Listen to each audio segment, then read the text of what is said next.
Namaste, Namaskaram, greetings to everyone who is watching. Thank you for this honor. This is the first time that I'm doing something like this, so please excuse any fumbling and hesitation in talking. I have to get used to this. I have been thinking of doing this for quite some time, since I've been reading up on Patanjali Yoga Sutras. And I have been realizing that the sutras, while they were written by or compiled by Patanjali, also contain within them certain practices that can help in managing our everyday life, our stresses, our tensions, our worries, our anxieties, most of them. So these, the Yoga Sutras were compiled basically for the purpose of moksha, liberation, but these practices can be adapted to help us in our daily lives. So the intention of these are not, I'm not going to give lectures or not even talks.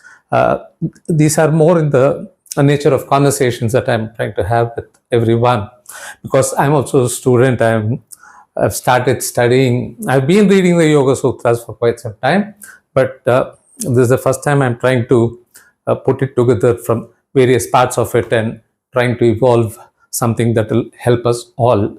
So I'm not claiming any expertise. I'm just sharing what I think can be gleaned from the sutras to help us manage our lives, to be more in sync with what is going on around us without getting all riled up and flustered. So my name is Ramakrishnan. I'm from Chennai. Like I said, I'm not an expert. I'm compiling all this from various sources that I've read. I don't know much of Sanskrit, so I'm just reading various sources that explain the Yoga Sutras, and then picking up verses from the various chapters of Yoga Sutras and putting them together to try to put together a system, you can call it, to manage our lives. I know that I intend to focus only on certain slokas and verses from the Yoga Sutras, but I think a brief introduction to the broader scheme of things, and I don't want to say Indian philosophy or Hindu philosophy. I think these are wrong terms. These appellations are given by others who did not understand what was going on in this land of ours. So I would prefer to say that these are all philosophies that are part of the Bharatavarshe, Bharata Kande. So all this philosophies, the main philosophies are called darshanas. They are much more than a philosophy. Darshana is to see, to experience. So it's much more than philosophy. It encompasses philosophy, but it's much more than that. The orthodox stream of the Bharata Kanda darshanas, there are six of them. You have Vaisheshika, you have Nyaya, you have Samkhya, you have Yoga, you have Purva Mimamsa and Uttar Mimamsa, which is what is called Vedanta now.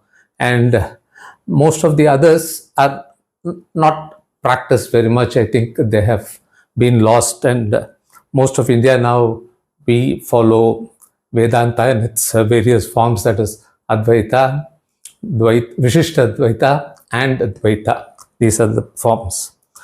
And in these philosophies also, there are Astika philosophies and Nastika philosophies.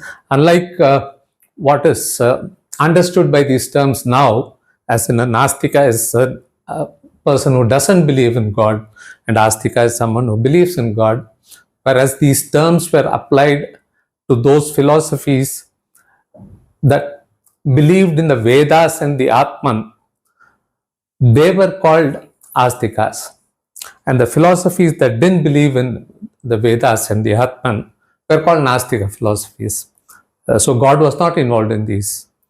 The Nastika philosophies, there are 4 or 5, I don't know much about them. Buddhism is considered one, and Charvaka is a completely materialistic system. So we have all these various systems.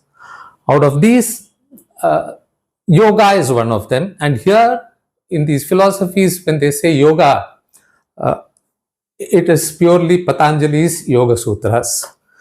This suffix of yoga has been given to various forms of various practices. Hatha yoga, Kriya yoga, Jnana yoga, Bhakti yoga. But in this orthodox nomenclature, when they say yoga as one of the 6 darshanas, it's the Yoga Sutras of Patanjali. So when I say yoga, I'm referring to Patanjali's Yoga Sutras. Patanjali based this Yoga Sutra on the previous bigger darshana, which is Sankhya. And Sankhya is agnostic as far as God is concerned. It doesn't say there is God, it doesn't say there is no God. Yoga took some very essential parts of Sankhya and combined it with an entity called Ishvara. And it is said, it could be false, that Shankara said yoga is nothing but Sankhya with God added. I don't know how far that's true, but that's what, there are some quotations to that effect. But notwithstanding that, I think Shankara wrote a good bhashya on Yoga Sutras. Yoga Sutras have been commented upon extensively. Vyasa wrote a wonderful bhashya on it, and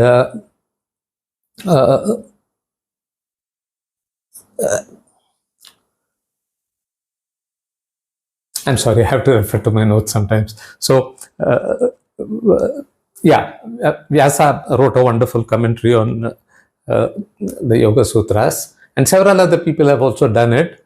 I have given some links below in the description. Anybody who's interested can go in and see it.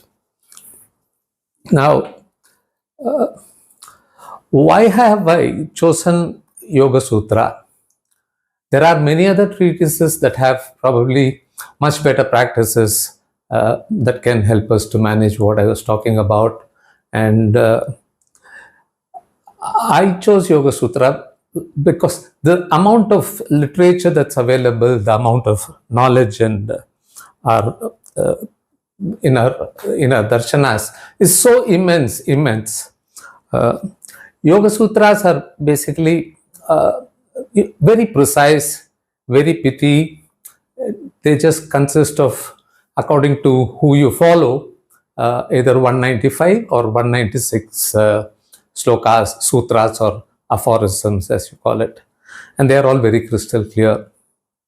There are always disputes and debates that I'm not going to get into about who was Patanjali. Did he really, did he himself come out with the sutras, or were they existing before him and he just compiled all of them together? When was it done? Did Patanjali really exist?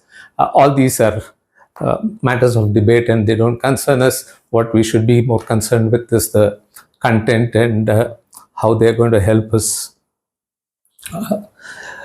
Even the derivation of the name yoga is itself contentious, because in Sanskrit, yuj is to yoke, to unite, to combine, and yujir is to contemplate, to think. So there is always this difference of view whether yoga means to combine or to concentrate. So let's not go into all that. Patanjali was very diplomatic. He didn't even say what it meant. We will come to what he said about it a little bit later. Now, the Yoga Sutras, what Patanjali did was to organized them basically into 4 sections called padas. Why he did it that way, again, people have various views on it. He divided it into 4 in a specific order. The first part is called Samadhi Pada. The second is called Sadhana Pada. The third is Vibhuti Pada. And the fourth is Kaivalya Pada. So Samadhi Pada essentially says what will be attained once you do your sadhana. And the Vibhuti are also the outcomes of the sadhana. So why Patanjali arranged it this way? Kaivalya is the ultimate. Once you get into Samadhi and realize Samadhi, then you step into Kaivalya Pada, and that is very pretty esoteric and very complicated and complex. He organized this in this fashion. Normally nowadays, I think most of the teachers, they go through the first 4 to 5 aphorisms of the Samadhi Pada, and then go on to the Sadhana Pada, then go to the Vibhuti Pada, come back to the Samadhi Pada, and then go to Kaivalya Pada, this order. But what I am doing is, because I have a very limited purpose here, like I said, I'm not here to talk about the spirituality, moksha, liberation, and such other topics. I am going to mainly focus on what I have learned from this, and I'm trying to implement in my life, that how can I use these to make my life more calm, less anxious, and feel comfortable within myself. And this is the intention, and I thought I would share these thoughts that I have. Mostly I will be using the literal interpretation of the aphorisms, but in some places I have some different views than the normal ones that other people teach. So there alone I will divert from there. I'm not going to refer to any other commentaries. I'm going to focus only on the literal translation of the sutras and what they mean. That's it. So we shall begin with the first sutra. Patanjali says, Atha Yoga Anushasanam. Atha is now yoga. He has not yet explained yoga. Atha Yoga Anushasanam. Anushasanam can mean 2 things. One is that an Anushasanam is a revised text. That's one meaning. The other meaning, Anushasanam, is explanation. Again, there is contention between this, whether Patanjali was explaining what he had garnered from various sources and compiling it and explaining, or were these existing before and was he sort of critically evaluating them and then changing them to make them better. There's again, people have both opinions about this. It doesn't matter to us what it is. So the Atha is very important. Most of our literature, the Bharata Kanta scriptures, they start with this very short statements. Most of you, I think, would have heard of the Mahavakyas, right? Tattvamasi and Alam Brahmasmi and such other. There are 4 of them, I think. These are the Mahavakyas. So very pithy statements. They encompass the whole thing. In fact, with that one line, the conclusion is revealed at the beginning itself, and then the explanation follows, and then the exposition follows about how that conclusion was arrived at. So, for example, Taittiriya Upanishad it begins with Sikshavalli and just begins with the single sentence. And now these 195, 196 aphorisms, and now this is my view. I have not read it anywhere, but what I think about it is, when these were compiled, which is not known very clearly nowadays, and what was the time period between these being compiled and Vyasa writing the Bhashya of on the Yoga Sutras, not clear. I think of this as when Patanjali says Atha Yoga Anushasanam, and then he goes on to the next aphorism. We will come to that. I don't want to jump the gun.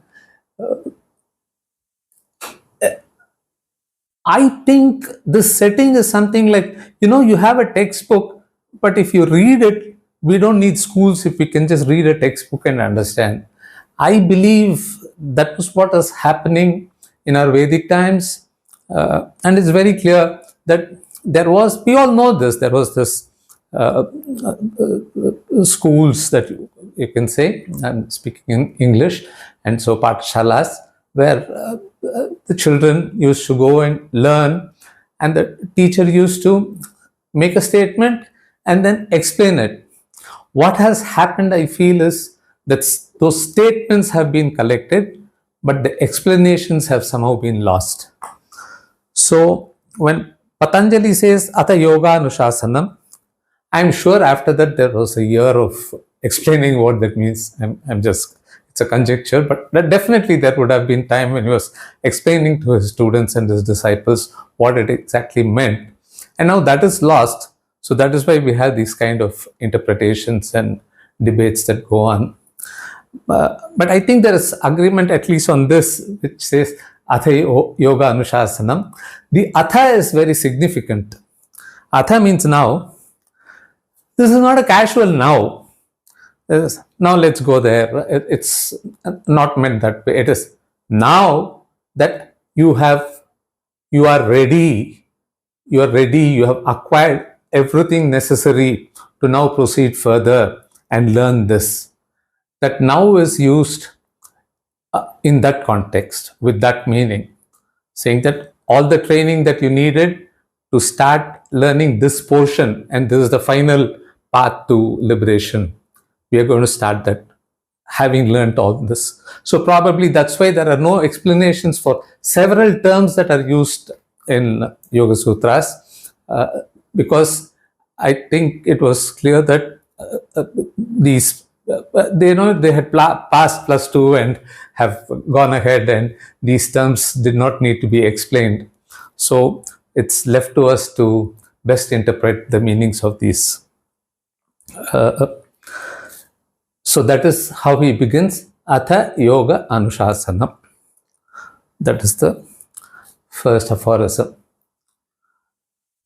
Now the second one, like I said, it is the conclusion, and this is where, very diplomatically, as I said, Patanjali does not say whether yoga is to unite or is it to concentrate, neither of us.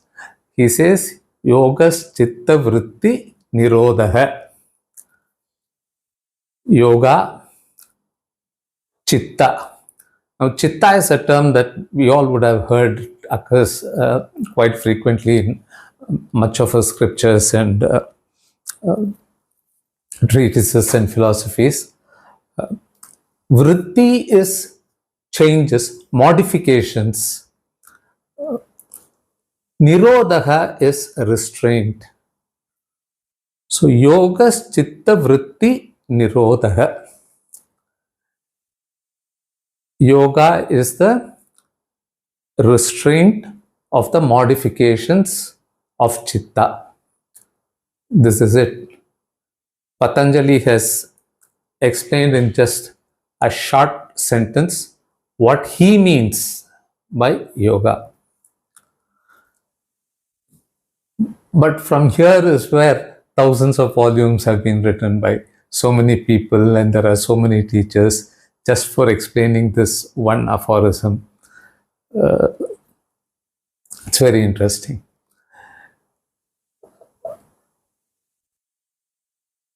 We will now come to Chitta. All this needs to be explained. I won't go into these much more from the. These are all from the Samadhipada, and I will just uh, explain a few of the sutras from Samadhipada, because these are some basic understandings that are required for applying what I'm going to take from the Sadhana Pada. So, Chitta. Chitta is the sum total of there is no equivalent translation available in English for the word Chitta. Chitta is we can say, is the mind stuff.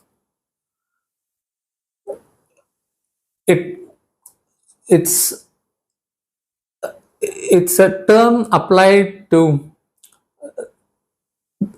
three aspects of the mind, which is called ahamkara, the I sense, manas, and the buddhi. How these three interact forms the complete chitta. The way they interact, each person uses a different name or different order for these three. For our purposes, it is enough to understand that there are three things inside this: the ahamkara, the manas, and the buddhi. And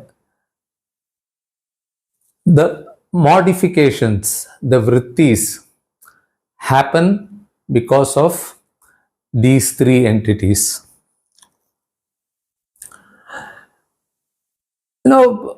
Whether by design or instinctively, if you look at it, we have always tried to invent things which unknowingly maybe, or maybe on purpose, that mimic our own brains and our own self. A computer, and now artificial intelligence, if you think. So what do? Let's look at a computer.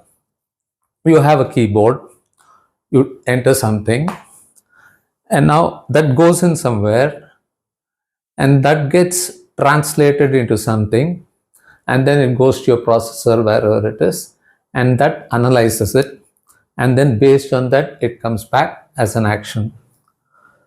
This is precisely what these three things do: the manas, the buddhi, and the ahamkara.